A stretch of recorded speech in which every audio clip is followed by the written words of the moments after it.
আপনারা দেখছেন নিউজ 9 ভয় পাই না এগিয়ে চলি। मैं कहना चाहता हूं कि आज जो ये जो पश्चिम बंगाल का सबसे बड़ा ग्राउंड है ब्रिगेड परेड ग्राउंड, उसमें मैं इस सभा में शिरकत कर रहा हूं।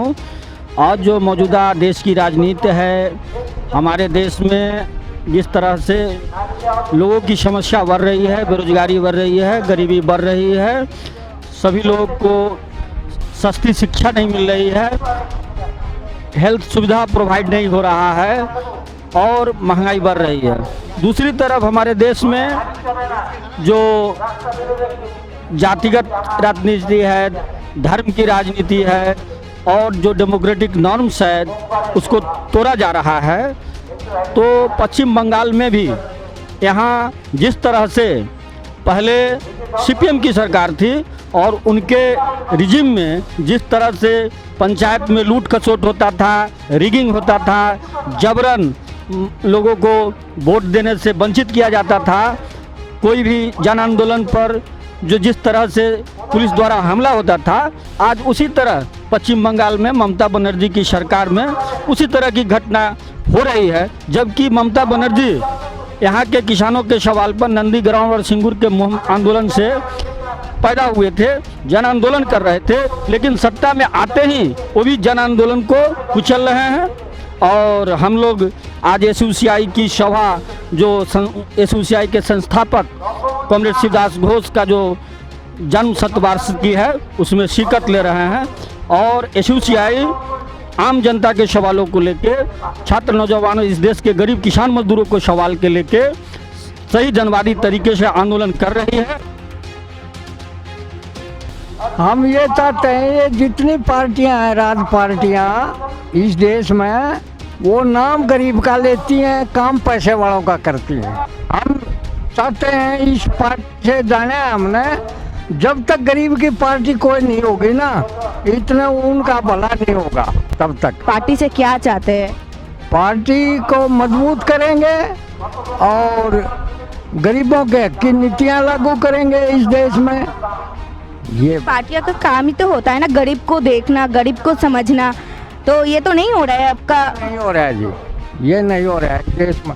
ये सारे पार्टी वाले कहते हैं हमने अगले छोर पर खड़ा गरीब दिखता है, उसके हक की नीति कोई नहीं ले रहा। अच्छा।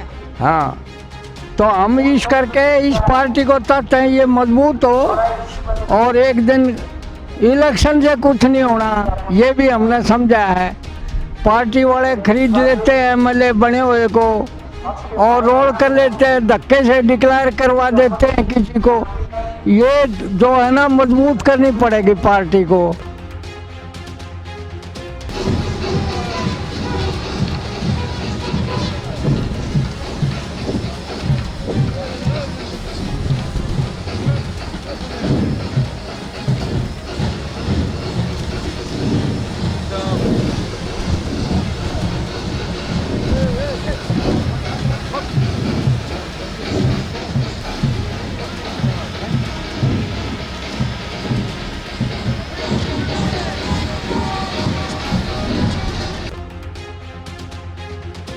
ये पूंजीपति बढ़ाते रहते हैं, इनका मुनाफा स्टोर है इनके, अपने हिसाब से ये मुनाफा लेते रहते हैं, चीज़ को कम दिखाएंगे।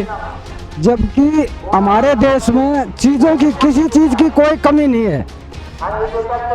हर वस्तु को देखते हुए जनसंख्या कम है हमारे देश में।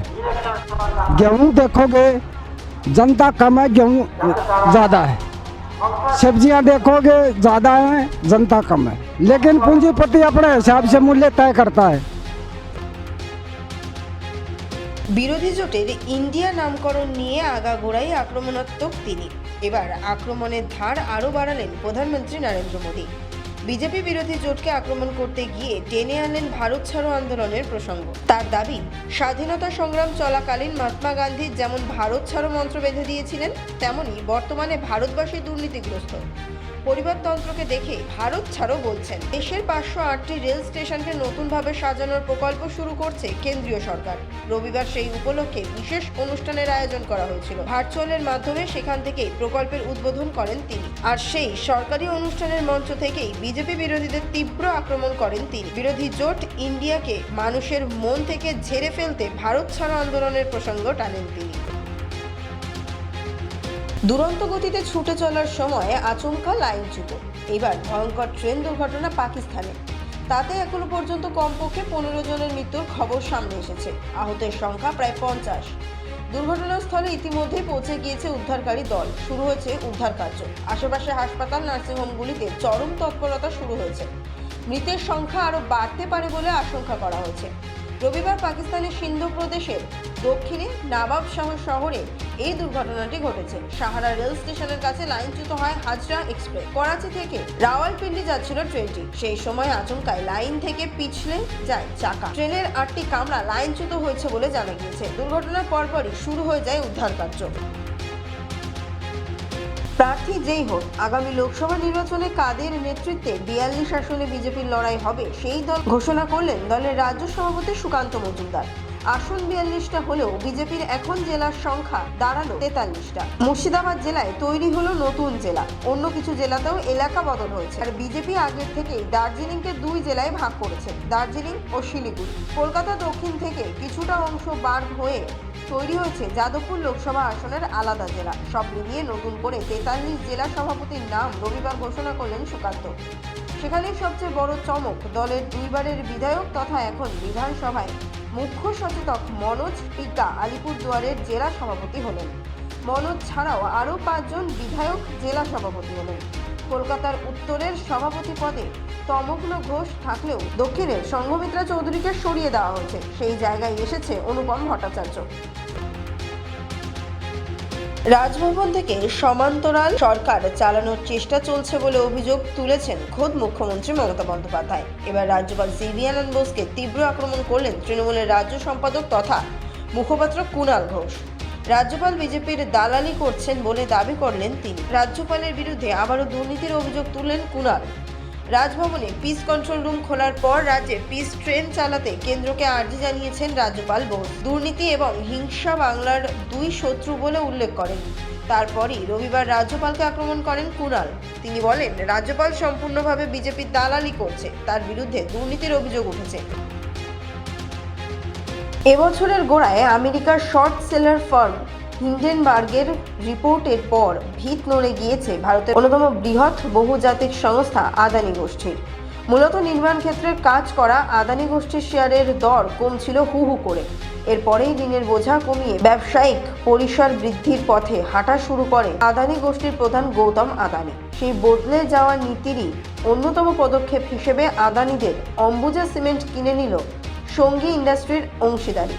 বস্তুত হিন্ডেনবার্গ কাণ্ডের পর এটি আদানির বৃহত্তম অধিগ্রহণ পদক্ষেপ।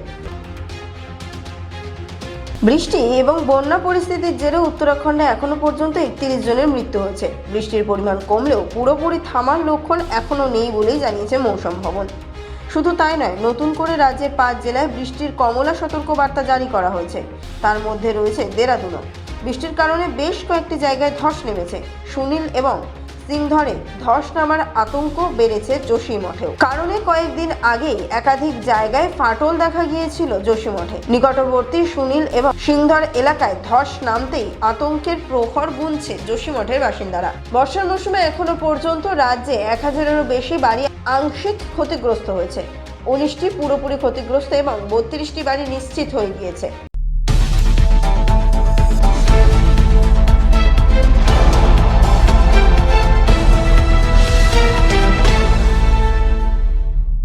আপনারা দেখছেন নিউজ 9।